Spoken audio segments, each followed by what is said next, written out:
wabarakatuh. Oke, selamat datang Mbak Agus Susianti ya. On time sekali nih. Eh, Sebentar. Sudah.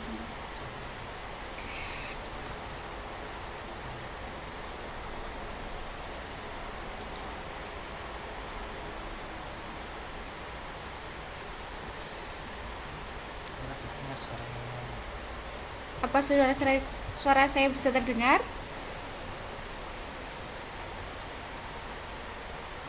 Masih loading ya. Mungkin sambil menunggu loadingnya, saya bisa menjelaskan sedikit tentang apa yang akan kita pelajari malam hari ini. Insya Allah malam hari ini kita akan belajar tentang bab 1, yaitu sholat istikharah, yang sebelumnya pernah saya sampaikan. Saya pernah postingkan di grup Islamic Studies angkatan 1 by Miss Miftah gitu ya. Itu yang pertama tentang bab istikharah. Kenapa kita belajar ini? Ya insya Allah ini sangat bermanfaat buat kita, terutama mungkin kalau kita dihadapkan dengan suatu pilihan yang sulit, mungkin ini sangat bermanfaat buat kita. Selanjutnya kita bisa melanjutkan ya, mungkin sambil menunggu yang lain kita bisa lanjutkan. Nanti jika ada pertanyaan bisa langsung angkat tangan yang ada tandanya ya di situ mestinya ya. Oke. Ya. Sekarang kita belajar yang pertama. Apa yang dimaksud dengan sholat istikharah? Nah, kita perlu tahu apa sih sholat istikharah itu gitu kan. Nah, di sini saya sampaikan sedikit tentang sholat istikharah itu, yakni sholat sunnah 2 rakaat untuk memohon kepada Allah ketentuan pilihan yang lebih baik di antara dua hal yang belum dapat ditentukan kebaik dan buruknya. Jadi ketika kita dihadapkan sesuatu hal yang sulit ya, mungkin dua hal yang kita butuhkan datang dalam bersamaan, namun kita bingung pilih yang mana. Seperti itu kita perlu melakukan sholat istikharah. Jadi pentingnya sholat istikharah itu di situ. Apa yang dimaksud dengan sholat istikharah itu seperti itu. Kita minta petunjuk dengan melalui sholat, bagaimana petunjuk yang mana yang terbaik buat kita nanti, seperti itu. Oke, selanjutnya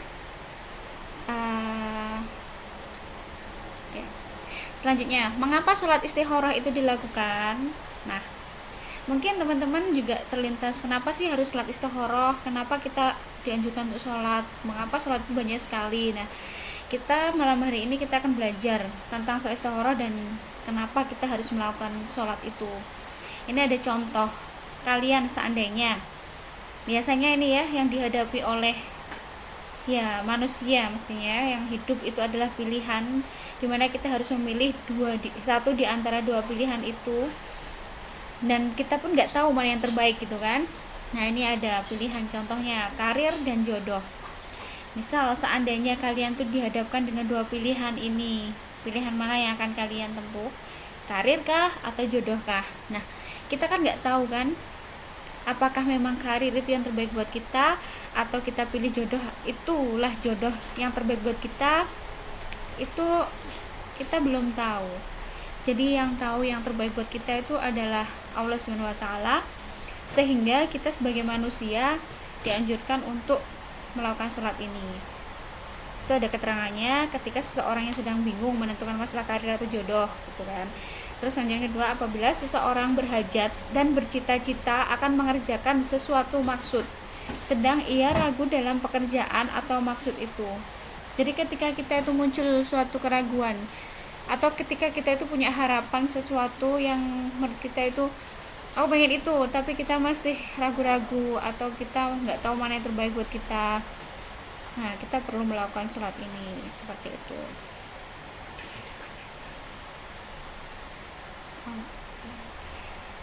Oke, next, selanjutnya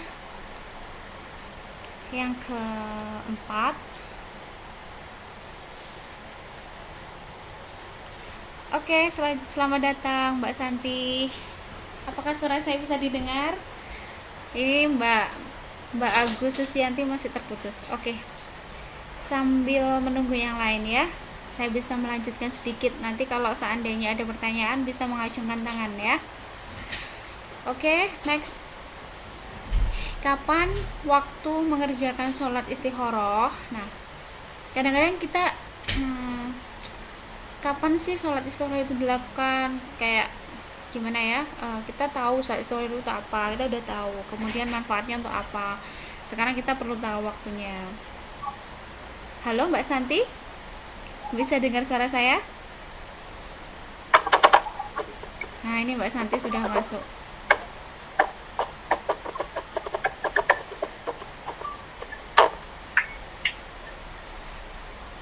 Ini Mbak Agus bisa nih, Mbak Agus Susianti bisa ya mendengarkan saya ya? Mbak Minzi? Oh, bisa jelas Kak. Oke. Selanjutnya kita bisa lanjutkan aja ya. Jadi nanti kalau misalkan ada pertanyaan, teman-teman bisa langsung mengajukan pertanyaan atau mengacungkan tangan, atau nanti setelah saya menjelaskan bisa diajukan pertanyaan seperti itu. Oke, kita lanjutkan lagi. Kapan waktu mengerjakan salat istikharah? Nah, sini ada dua gambar kan. Yang pertama kita bisa melakukannya di sepertiga malam terakhir. Nah, memang di situ ada hadis riwayat Bukhari Muslim di gambarnya ya, silahkan dipelajari, dibaca. Nah, sebenarnya kan kita ini malam itu kan kita ada dari jam 6 malam sampai jam 6 pagi. Nah, dari situ kita bisa bagi waktu itu menjadi 3. Nah, kalau selama ini saya memahami sepertiga malam terakhir itu waktu jam berapa kayak gitu kan, kita bisa menghitungnya sendiri. Nah, itu hanya perkiraan. Saya pernah ikut di seminar dan itu juga dibahas bahwa sepertiga malam itu adalah ketika jam 6 pagi, jam 6 malam, jam 6 sore sampai jam 6 pagi itu kan ada 12 jam. Coba kita bagi untuk 3, dibagi 3 kan, sepertiga malam. Jadi sepertiga malam pertama itu mulai pukul 6 kan, akhirnya kita hitungnya 7, 8, 9, 10. Nah, jam 7 sampai jam 10 itu adalah sepertiga malam pertama, seperti itu. Kemudian sepertiga malam kedua itu kapan? Berarti mulai jam 11, 12, 1, 2 sampai jam 2 itu sepertiga malam kedua. Selanjutnya sepertiga malam ketiga itu 4 jam terakhir. Jadi mulai jam 3, 4, 5, 6 ini bisa. Jadi sebenarnya waktu-waktu yang diijabahi ya ketika kita berdoa itu adalah sepertiga malam terakhir dan sepertiga tengah-tengah malam. Jadi tadi antara jam 2 dan jam 3 itu insya Allah itu waktu yang tepat buat kita berdoa apa yang kita inginkan gitu. Oke. Nah, nggak pernah ya ada ini Mbak Agus, ada yang bilang mungkin belum pernah melakukan sholat ini. Baik, dengan ini mungkin semoga teman-teman terinspirasi bagaimana ya rasanya setelah sholat istikharah dan lain sebagainya. Kita belajar dulu lah, kita sekarang masih belajar kan sholat istikharah itu apa kan tadi, kemudian mengapa kita harus melakukan sholat ini, kemudian sekarang waktunya. Oke, sholat istikharah ini dilakukan dua waktu, bisa sepertiga malam atau dilakukan setelah sholat wajib. Jadi kayak gini, dilakukan seperti sholat biasa atau setelah sholat wajib kemudian dilanjutkan sholat istikharah. Ada beberapa pendapat. Jadi saya pernah mendengarkan ceramah juga. Seandainya ini Mbak Santi biasa aja kalau udah mau ya meyakinkan jodoh ya. Oh, ini ada Mbak Dinda Arema, selamat datang Mbak Dinda. Oke, terima kasih teman-teman sudah datang. Baik, nanti kita bahas ya. Sekarang saya jelaskan dulu. Jadi kita bisa melakukan sholat istikharah itu kalau kita memang benar-benar ingin yakin, mantap dan pengen banget sholat istikharah dan supaya mendapatkan petunjuk itu, kita bisa melakukan sholat sunnah seperti sholat rawatib yang setelah sholat wajib itu kita bisa melakukannya. Jadi saya pernah melakukan waktu itu, saya memang sebelum menikah itu hampir setiap sholat wajib saya melakukan sholat sunnah, rawatib, dan sholat ini. Dan insya Allah ini sangat bermanfaat buat saya gitu. Ini sharing aja ya. Oke, selanjutnya. Oke, yang kelima ini bagaimana cara mengerjakan sholat istikharah. Nah, saya kira teman-teman yang sudah pernah melakukan sholat istikharah ataupun teman-teman yang sudah pernah melakukan sholat sunnah itu insya Allah kalian sudah bisa melakukan sholat ini. Cuman yang kita kita perhatikan adalah bagaimana niat dan doanya. Nah, ini ada pertanyaan nih. Wah iya, biar ketemu jodoh patut dicoba Mbak Santi. Betul. Nanti ya. Baik, kita fokus dulu nih ke materi, habis itu nanti kita diskusi, oke? Nah, sekarang bagaimana caranya? Yang pertama yaitu diawali dengan niat sholat istikharah, kemudian takbiratul ihram, membaca surat Al-Fatihah dan surat Al-Kafirun, dilanjutkan dengan ruku, i'tidal, dan sujud dan lain-lain. Nah, ini seperti biasa, cuman di sini sampaikan surat Al-Kafirun ini hanya referensi aja. Kemudian yang keempat, rakaat kedua sama seperti membaca Al-Fatihah, surat Al-Ikhlas, lalu ruku, i'tidal, sujud dan lain sebagainya. Yang terakhir kita melakukan salam dan doa. Oke. Kemudian yang keenam, halaman ketujuh ya. Jadi bacaannya sholat istikharah itu kayak gimana sih? Nah, ini ada, saya bacakan ya. Usolli sunatal istikharati rakaataini lillahi ta'ala. Jadi ini ada gambar dan panah. Jadi ketika kita berdiri tegap, kita baca niat. Setelah itu kita bertakbiratul ihram. Jadi caranya seperti ini kurang lebih ya. Insya Allah teman-teman semua udah bisa langsung melakukan sholat. Oke. Next kita lanjut ke doanya. Nah, ini yang paling penting karena tidak semua orang ya mungkin teman-teman udah tahu, cuman mungkin melakukan sholat istikharah tuh sesuatu yang kenapa ya kita harus melakukan sholat istikharah, kenapa ya kita kan bisa mengikuti kata hati, mungkin kayak gitu. Nah, itu sebenarnya kata hati itu juga petunjuk sebenarnya, namun akan lebih mantap lagi kalau kita itu melaksanakan sholat istikharah dengan diimbangi dengan doanya ini. Jadi bisa saya bacakan ya. Bismillahirrahmanirrahim. Allahumma inni astakhiruka bi ilmika wa astaqdiruka bi qudratika wa as'aluka min fadlikal adim fa innaka taqdiru wa la aqdiru wa ta'lamu wa la a'lamu wa anta 'alamul ghuyub. Allahumma in kunta ta'lamu anna hadzal amra khairul li fi dini wa ma'ashi wa 'aqibati amri faqdurhu li wa yassirhu li. Wa in kunta ta'lamu anna hadzal amra syarrul li fi dini wa ma'ashi wa 'aqibati amri fasrifhu anni fasrifni anhu waqdur liyal khaira haitsu kana tsumma ardini bihi. Jadi kalau bisa doa ini dihafal sehingga ketika kita sholat istikharah itu bisa mantap. Namun saya pribadi kalau dulu ya sebelum saya hafal selalu ketika sholat itu membaca. Jadi saya menyanding buku panduan sholat itu kan ada doa-doanya. Nah, itu saya sanding. Jadi ketika berdoa nanti saya baca ini. Nah, kenapa kita harus baca doa ini? Kita perlu tahu ya artinya apa. Artinya apa, kenapa gitu. Artinya seperti ini. Ya Allah, sesungguhnya aku minta pilihan yang tepat kepadamu dengan ilmu pengetahuanmu, dan aku mohon kekuasaanmu untuk mengatasi persoalanku dengan kemaha kekuasaanmu. Aku mohon kepadamu sesuatu dari anugerahmu yang maha agung. Sesungguhnya engkau maha kuasa, sedang aku tidak kuasa. Engkau mengetahui, sedang aku tidak mengetahuinya, dan engkau adalah maha mengetahui hal yang gaib. Ya Allah, apabila engkau mengetahui bahwa urusan ini disebutkan masalahnya lebih baik dalam agamaku, maksudnya disebutkan masalahnya itu urusan ini tuh mungkin urusan saya ini saya memilih yang mana, seperti itu disampaikan lebih baik dalam agamaku dan akibatnya terhadap diriku Atau Nabi bersabda, di dunia atau di akhirat takdirkanlah untukku, mudahkanlah jalannya, kemudian berilah berkah.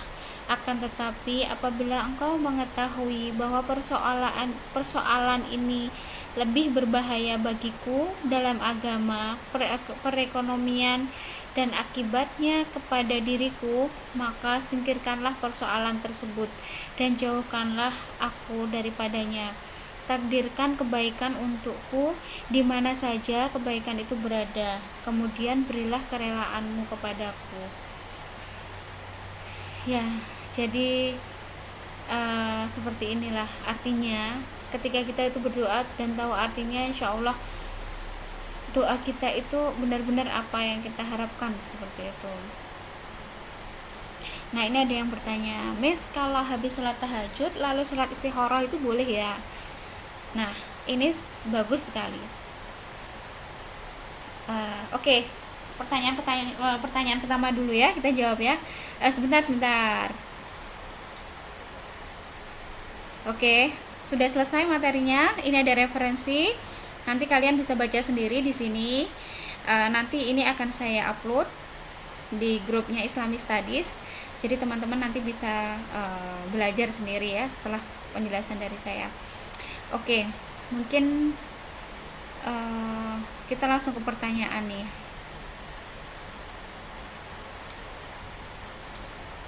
Baik, pertanyaan yang pertama tadi dari Mbak Agus Susianti ya.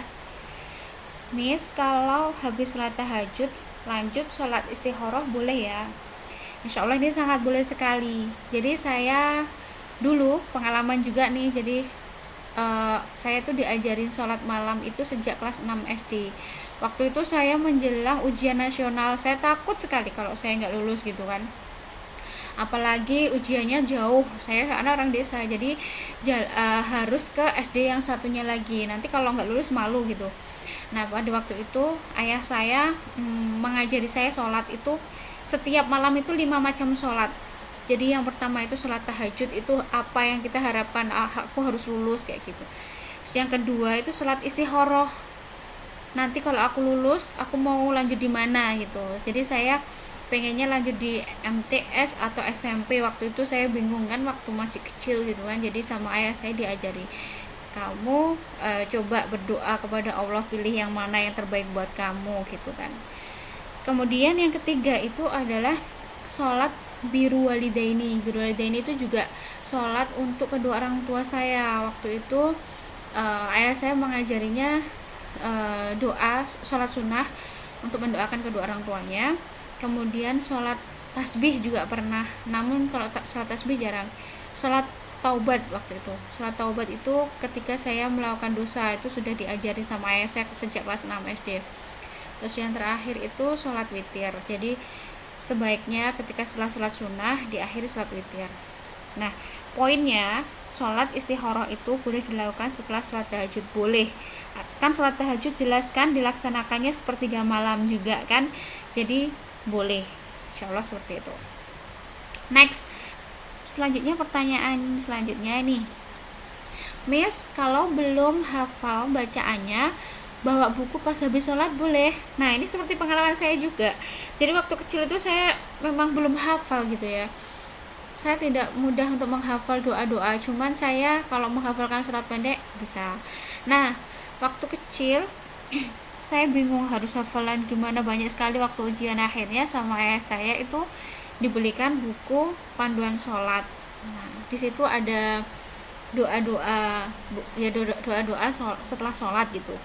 Nah, mungkin teman-teman kalau saat ini belum punya buku itu bisa print out dari internet atau dari website saya tadi, dari ini materi ini kalian bisa menyanding HP lah ya, bisa dibaca gitu. Sekarang kan udah canggih. Insya Allah itu akan bermanfaat dan bisa diterima insya Allah. Allah maha mengetahui apa yang kita kerjakan. Selama yang kita kerjakan itu baik, selama yang kita lakukan itu tidak menyimpang dari ajaran agama, insya Allah Allah toleran dan Allah maha mengetahui. Itu kalau prinsip saya. Jadi apa ya, insya Allah kalau hanya sekedar membaca itu kan sebenarnya kita mengharapkan, tapi apa yang kita harapkan itu sesuai dengan yang diajarkan agama, insya Allah diperbolehkan. Jadi berdasarkan pengalaman saya itu boleh seperti itu. Silahkan kalau ada pertanyaan yang lain. Coba saya lihat ke atas ya, mungkin ada pertanyaan yang lain. Kan manfaatnya buat meyakinkan jodoh, minta petunjuk dengan salat istikharah. Oke. Iya, sama-sama Mbak Agus Susianti. Semoga bermanfaat ya. Amin. Nah, ini Mbak Santi nih. Kan manfaatnya buat meyakinkan jodoh, minta petunjuk dengan salat istikharah. Nah, Mbak Santi ya. Jadi kayak gini. Ini ada pertanyaan lagi. Amin ya. Oke. Mbak Santi. Salat istikharah itu juga bisa ketika kita sudah waktunya ya, waktu mau menikah gitu. Namun setan itu suka sekali ya mengganggu manusia supaya manusia itu tidak jadi memilih yang terbaik itu, yang baik itu. Contoh yaitu kenapa kita dihadapkan dengan dua pilihan. Dua pilihan itu pasti yang satu baik, yang satu enggak. Dan mungkin dua-duanya baik, namun ada yang lebih baik seperti itu. Contoh aja ya, ini kalau yang disampaikan Mbak Santi ini untuk meyakinkan jodoh. Jadi ketika orang manusia mau menikah itu setan itu tidak suka. Setan itu gerilya kalau manusia itu mau menikah.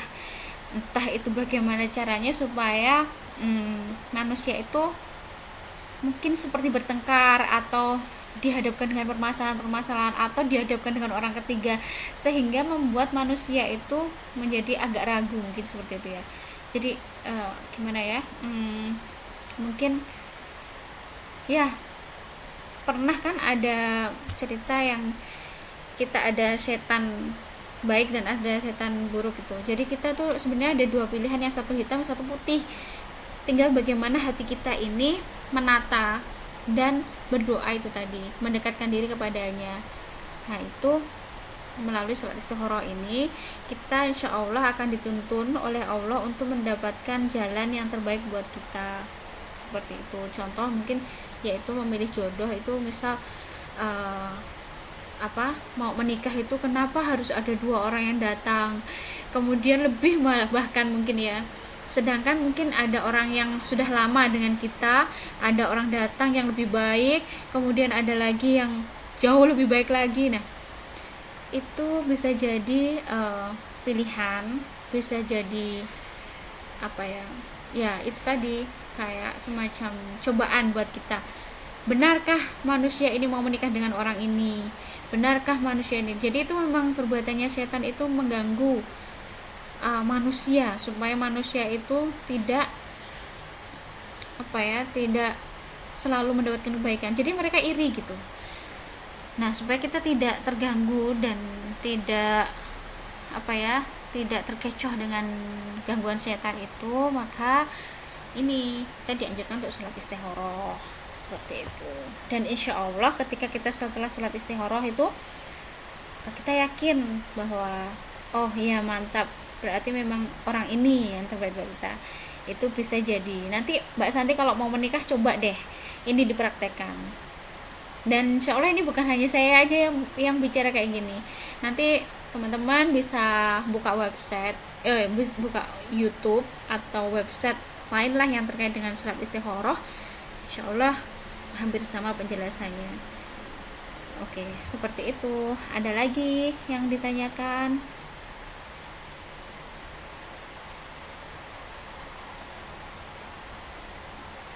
Iya, ini Mbak Husnul Khotimah, silahkan Mbak Dinda kalau ada pertanyaan. Mumpung kita masih ada waktu nih, kita bisa diskusi. Angkat tangan ya.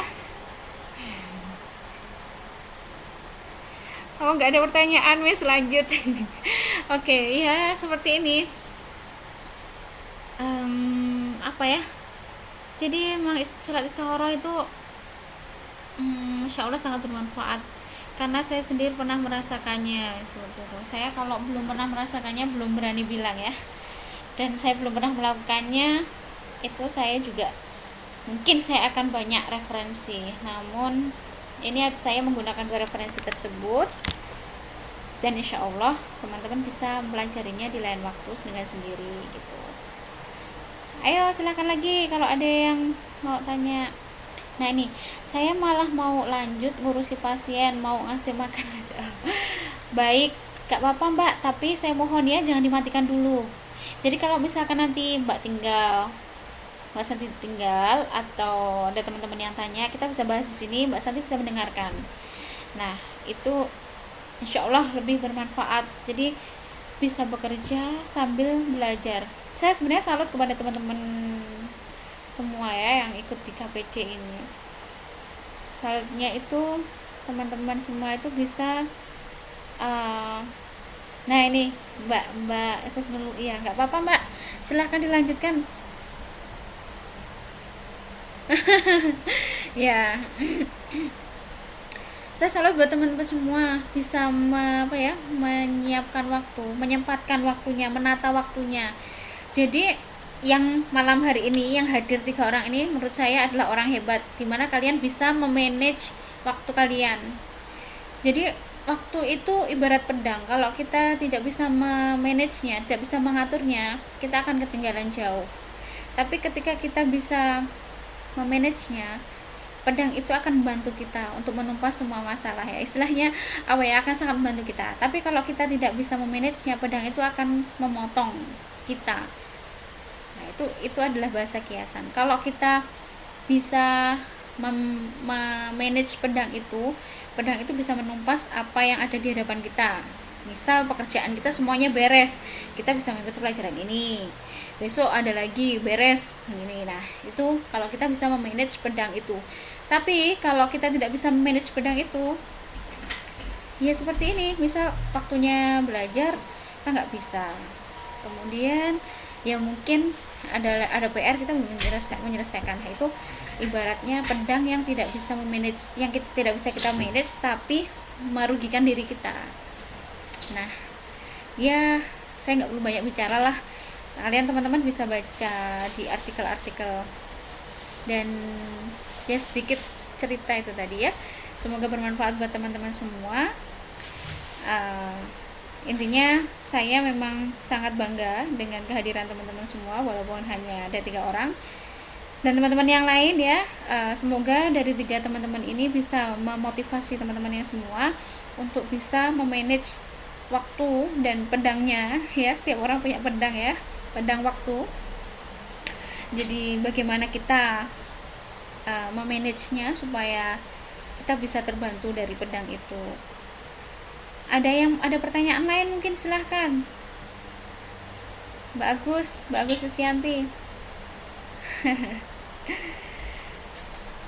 Aduh ya, silahkan, pertanyaan masih dibuka lebar, waktu kita masih ada 11 menit lagi. 20 menit lagi, 21 menit lagi.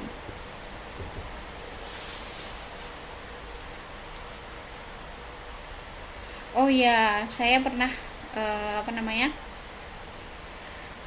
mendengarkan cerita juga bahwa kalau misalkan kita sholat istikharah itu nanti kita akan dapat petunjuk seperti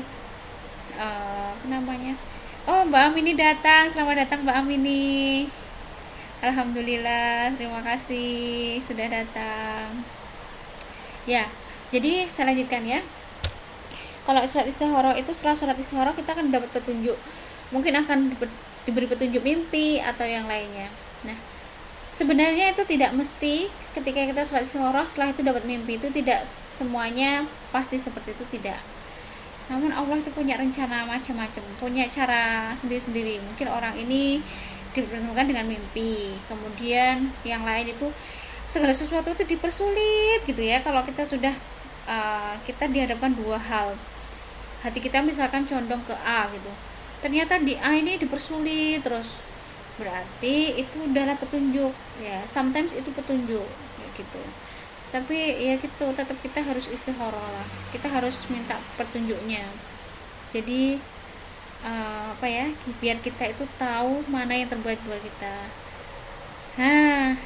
Ya Miss, benar, nggak ada Miss.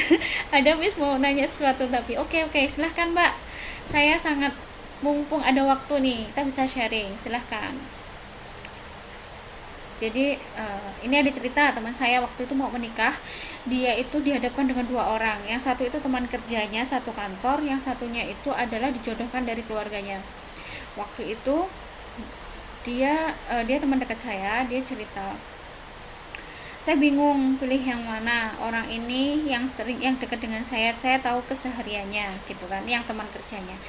Namun ada keluarga saya yang seperti ini, dia anaknya ahwat gitu, tapi yang satu kantor itu Ikhwan. Nah yang teman yang satunya ini ternyata adiknya temennya kakaknya gitu. Iya, waalaikumsalam Mbak Amini. Nggak apa-apa, terima kasih sudah hadir. Oke, ntar dulu ya Mbak ya, kita selesaikan ceritanya. Nanti pertanyaannya Mbak Agus saya apa namanya, saya jawab.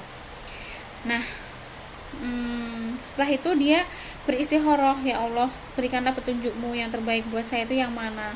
Ternyata beberapa hari itu sebelum dia di khutbah, dia bermimpi bahwa dia itu merencanakan pernikahan dengan calon yang disediakan oleh keluarganya itu.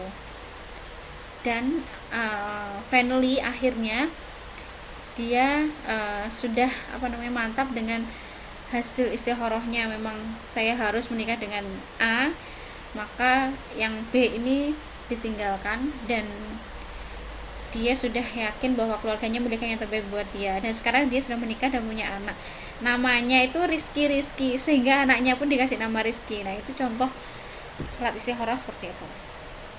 Baik, kita lanjutkan ke pertanyaannya Mbak Agus. Nah ini, kalau misalnya kita mimpi ketemu ayah yang sudah meninggal, itu ketika saya lagi sedih, mimpi itu selalu muncul. Nah ini pun saya pernah Mbak kayak gini. Jadi saya juga sering, mungkin saya terlalu deket ya sama ayah saya ya, jadi dulu sejak kecil itu sering aja mimpi itu ayah saya yang kenapa. Nah ini kalau seperti ini tuh bisa jadi karena kita itu kangen ya, rasa rindu kita ke beliau. Kadang-kadang ini bisa jadi firasat. Nah kalau boleh saran nih, kalau ketika dihadapkan dengan mimpi yang seperti ini, mungkin sebaiknya besoknya bisa menghubungi ayahnya atau keluarganya untuk memastikan bagaimana kondisinya. Saya pun juga pernah mengalami hal seperti ini dan pasti saya sedih gitu. Akhirnya besoknya saya langsung telepon ayah saya, ngobrol panjang lebar, dan alhamdulillah itu hanya sekedar mimpi. Nah ini ada Mbak Agus, tapi kalau lagi senang mimpi itu beda lagi Miss, justru mimpi yang tidak diharapkan menjadi kenyataan. Nah sekarang kita bicara mimpi ya Mbak ya. Kenapa kita itu mimpi? Ada yang bilang mimpi itu adalah bunganya orang tidur gitu ya. Sometimes mimpi itu kenapa kita harus mimpi? Karena kita terfikirkan oleh seorang gitu, mungkin ayah gitu ya, atau mungkin memang suasana hati kita itu lagi sedang seperti ini, akhirnya terpikir dengan ini. Jadi semacam halusinasi, yang kita tidur itu kayak apa ya, kita itu memikirkan sesuatu ketika tidur sehingga itu terjadi dalam mimpi. Nah kalau misalkan kayak gini ya, itu bisa jadi petunjuk juga. Namun setahu saya, jika kita memimpikan orang yang meninggal itu, insya Allah itu malah membuat umurnya beliau itu panjang. Itu kalau katanya orang Jawa seperti itu. Waktu itu saya juga menyampaikan itu ke orang tua saya, ke ayah saya tentunya. Saya mimpi kayak gini. Ayah saya menenangkannya seperti itu. Namun ayah saya malah bahagia. Kenapa? Karena ternyata beliau itu masih diingat, maksudnya anakku itu masih mengingat saya gitu loh.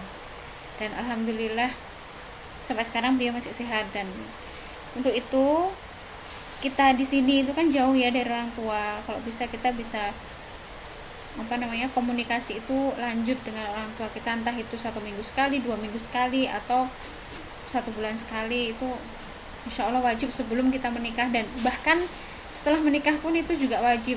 Itu bagi saya sih, sharing ya. Oh Mbak Agus, bentar ya Mbak Amini ya, ayah saya sudah meninggal Miss. Nah oke, tidak apa-apa, berarti bisa jadi beliau itu minta doa dari kita. Jadi mungkin beliau butuh doa dari anaknya. Jadi sungguhnya kan kayak gini kan, ada amalan yang tidak putus. Jadi ada amalan yang tidak putus ketika manusia itu meninggal. Satu, yaitu ketika apabila tiga perkara yang amalan kita itu tidak putus ketika kita meninggal. Yang pertama, ilmu yang bermanfaat. Ya, ilmu yang bermanfaat itu ketika kita udah belajar seperti ini, akhirnya kita terapkan atau kita lakukan ya. Misal kita dapat ilmu istikharah, kita lakukan, atau kita sudah belajar tentang ini, nanti ada teman yang belum tahu tentang istikharah, kita sharingkan, itu insya Allah bermanfaat. Kemudian yang kedua adalah anak soleh yang selalu mendoakan orang tuanya. Nah, salah satunya ini Mbak Agus. Jadi kalau bisa kita itu menjadi anak soleh yang bisa selalu mendoakan orang tuanya, dan teman-teman semua ya tentunya, entah orang tua kita masih ada atau sudah meninggal, kita kalau bisa selalu mendoakannya setelah sholat. Itu insya Allah akan menjadi amalan yang tidak putus nanti ketika kita meninggal. Jadi akan mengalir, ketika ayah kita meninggal kita mendoakan, ketika kita meninggal anak kita mendoakan. Jadi kalau bisa kita mengajarkan ke anak kita, dari ayah ke kita ke anak kita, dan seterusnya. Insya Allah itu akan sangat bermanfaat buat kita dan keluarga kita tentunya. Terus kemudian yang terakhir adalah sodakoh atau amal jariah. Nah kenapa kita amal jariah, doa anak yang tak putus juga ya Bu. Iya betul Mbak Amini. Jadi memang 3 hal itu tadi, amal soleh, amal jariah juga. Amal jariah itu amal jariah itu sama dengan anak soleh itu Mbak. Jadi yang terakhir itu adalah sedekah jariah. Itu adalah ketika kita memberikan sedekah kepada fakir miskin, atau ketika kita ada rezeki berlebih, kita bisa memberikan infak atau dan. Kenapa kita dianjurkan untuk kenapa kita perlu membayar zakat setiap tahun? Kenapa kita perlu membayar zakat? Kan zakat ada 2 ya, zakat fitrah sama zakat mal. Nah zakat fitrah itu untuk membersihkan rezeki kita selama 1 tahun yang kita dapat gitu. Terus kemudian kenapa zakat mal? Zakat mal itu ketika kita harus membersihkan harta apa yang kita miliki. Nah itu kita sedekahi biar itu berkah, dan ketika kita nanti meninggal itu bisa menjadi penolong kita. Selamat datang Mbak Ayu, Mas Ayu. Alhamdulillah bertambah lagi senangnya saya. Ya, insya Allah seperti itu. Jadi buat teman-teman semua, kalau bisa kita doakan ya orang tua kita. Jadi banyak hal kan yang banyak hal yang berkaitan dengan sholat istikharah tentunya. Bukan hanya memilih jodoh atau yang lain sebagainya, tapi kita bisa sharing banyak hal gitu. Sekarang kita lanjutkan ke pertanyaannya Mbak Amini dulu. Bu, apa kalau berburuk sangka dengan mimpi? Sebentar. Waalaikumsalam Mbak Endang Rahayu. Alhamdulillah, tidak apa-apa Mbak, yang penting hadir. Itu sangat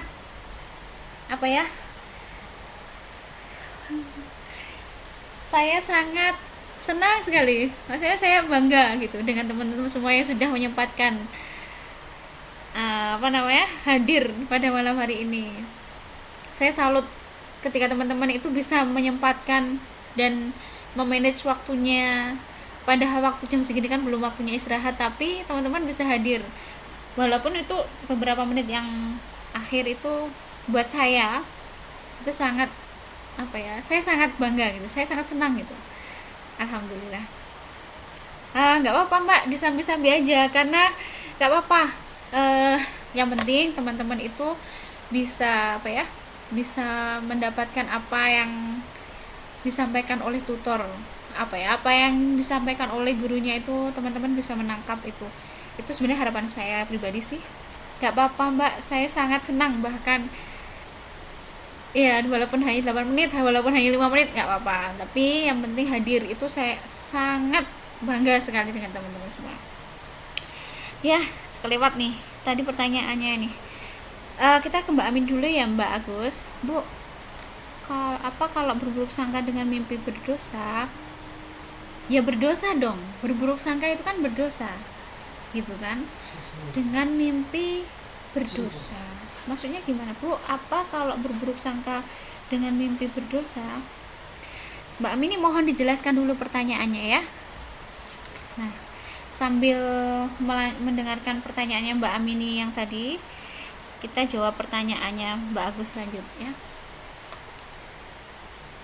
Kita masih ada 9 menit lagi kok, tenang aja. Oh, 8 menit, sorry.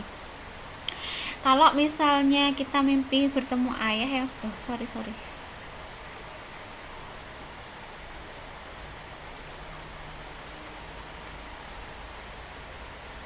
mana ya,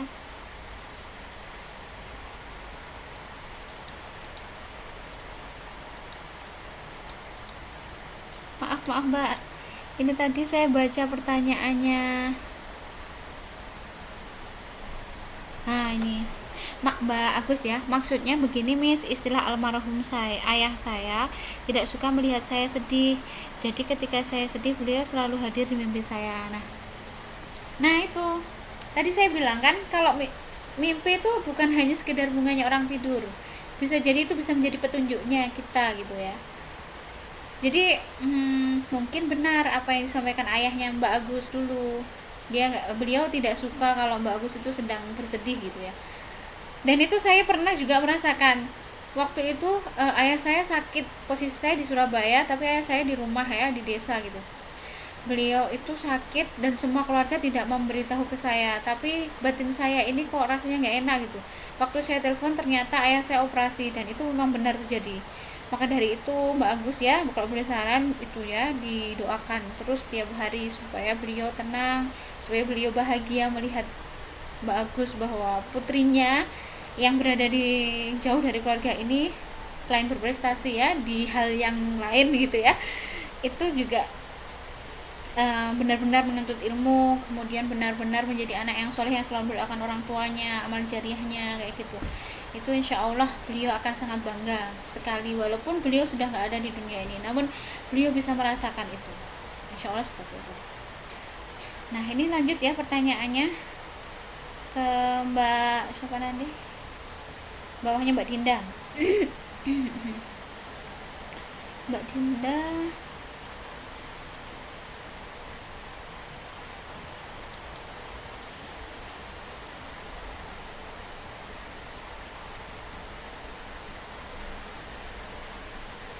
mana tadi ya Mbak Dinda tadi pertanyaannya? Sorry Mbak.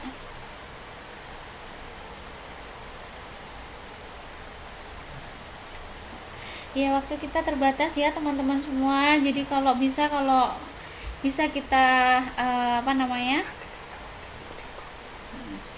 jadi kalau bisa seandainya bisa datang tepat waktu itu saya sangat bahagia sekali, tapi kalaupun enggak juga enggak apa, saya tetap bahagia. Yang penting teman-teman semua bisa hadir di kelas saya online yang jarang ya, mungkin ya yang 1 bulan sekali mungkin. Tapi jika teman-teman masih ada pertanyaan, silahkan share aja di grup kita, kalian teman-teman ngepost gitu, nanti saya jawab. Dan apa ya, satu pertanyaan, satu orang yang bertanya itu akan memberi manfaat buat semuanya. Kenapa? Karena teman-teman yang lain itu tahu apa yang kalian tanyakan itu,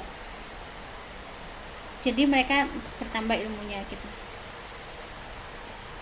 Ini ada pertanyaan, sorry, dan benda mau tanya Bu, kalau pacaran lewat telepon itu apakah dosa? Terima kasih ya. Ini pertanyaan bagus sekali ya. Sebenarnya ya, waktu kita kurang 5 menit.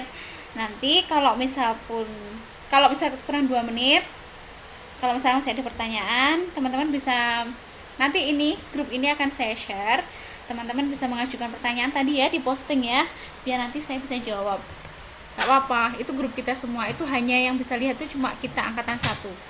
Oke, lanjut ya. Lewat telepon tuh apakah dosa? Terima kasih. Nah, setahu saya ya, sebenarnya apa sih arti pacaran itu gitu? Pacaran itu kan ada positif ada negatifnya. Kalau kita selama telepon itu tidak membicarakan hal-hal yang mungkin tidak menyimpang atau tetap baik bagus, maksudnya tetap tidak menyimpang dari ajaran agama, insya Allah kita masih diperbolehkan. Namun kalau sudah keluar dari itu, ya kita harus berhati-hati lah. Intinya pacaran itu tujuannya apa itu harus jelas. Kemudian tujuannya kan kita mengenal satu sama lain kan, jelas kan. Nah yang kedua, sebenarnya pacaran lewat telepon itu kalau bagi saya sih tidak mempermasalahkan, karena kalian tidak bertemu tatap muka, tidak berjabat tangan, tidak ini itu gitu kan. Selama kalian bisa menjaga diri kalian sendiri, it's okay gitu loh, asalkan tidak merugikan satu sama lain. Itu kalau dari pendapat saya. Tapi kalau ya perlu kalian belajar juga dari pendapat-pendapat yang lain yang bisa jadi referensi teman-teman semua, sehingga kalian bisa tahu apa arti dari pacaran tersebut. Seperti itu. Kita masih ada waktu 3 menit lagi teman-teman semua. Ya pokoknya hari ini saya senang deh, bahagia sekali. Alhamdulillah ada 5 ya, 5 atau 6 ya.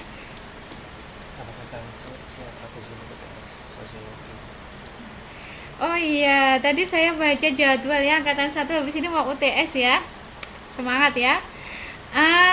Sebelum kita tutup nanti, saya ingin kita berdoa bersama supaya yang datang pada malam hari ini, yang ikut kelas saya ini dimudahkan untuk mengerjakan UTS-nya, dimudahkan segala urusannya, baik urusan dunia maupun urusan akhirat. Dan tentunya yang paling dekat ini adalah memudahkan teman-teman semua untuk mengerjakan soal-soal UTS nanti.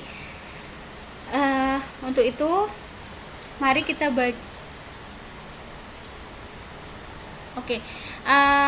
sebelum kita tutup, mari kita baca Al-Fatihah bersama. Terus kemudian satu lagi, kita harus siap atau nggak siap, kita harus siap untuk menghadapi UNAS ya tentunya ya teman-teman semua. Insya Allah saya yakin bisa semua, tapi satu syarat apa ya seperti ini, teman-teman bisa hadir, itu saya sangat bahagia sekali. Mungkin tutor-tutor yang lain sama gitu ya, jadi ketika kehadiran siswa itu akan sangat membahagiakan tutor seperti itu.